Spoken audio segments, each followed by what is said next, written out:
นี่คือภาพบรรยากาศถ้ำพระบ้านม่วงคำตำบลนาตาลหรือถ้ำพระพึ่งแล้วนี่ตอนบ่ายใกล้ค่ำวันนี้เอาภาพบรรยากาศถ้ำพระพึ่งมาให้เบิ่งมาให้ชมเด้มานี่ก็ได้กลิ่นเหม็นขี้วิ่งขี้เจียได้พี่น้องเอ้ยได้กลิ่นเหม็นได้ขี้วิ่งเนาะขี้วิ่งเจีย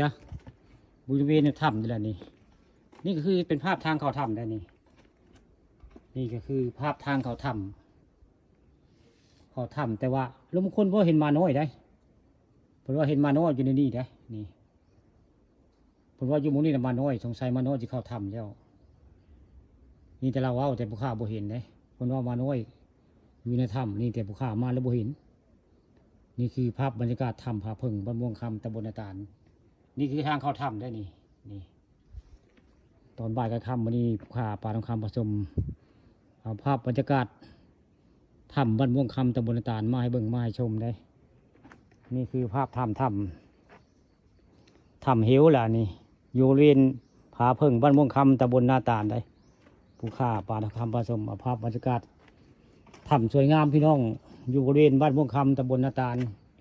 เขตปกครองของท่านกำนันมิตรได้หม่องนี้หน้าผาสูงได้หน้าผาสูงมองก็15 เมตรมองก็30 เมตรหรือว่า50 เมตรความสูงของถ้ำได้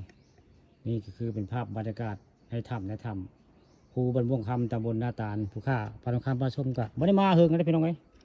นานแล้วบริมาได้มีเรือภาพบรรยากาศถ้ำมาให้เบิ่งมาชมได้เคยแต่ไปถ่ายข้าเจ้าพ่อนลำเนาะพ่อนลำมงนั้นมงนี้ได้มื้อนี้เปลี่ยนบรรยากาศพี่น้องพาเบิ่งถ้ำเบิ่งเหวได้มื้อนี้พาเบิ่งถ้ำเบิ่งเหวภูบ้านม่วงคำตำบลนาตาลเป็นไอเดียถ้ำนี่นานแล้วบ่ได้ไปถ่ายถ้ำเนาะมื้อนี้ได้เอาภาพถ้ำมาให้เบิ่งมาชมได้นี่คือถ้ำบ้านม่วงคำตำบลนาตาลอำเภอตะงอยล่ะนี่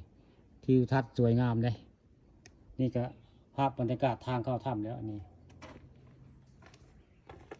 นี่คือทางเข้าถ้ำพุ่นแหละนี่ทางเข้าถ้ำ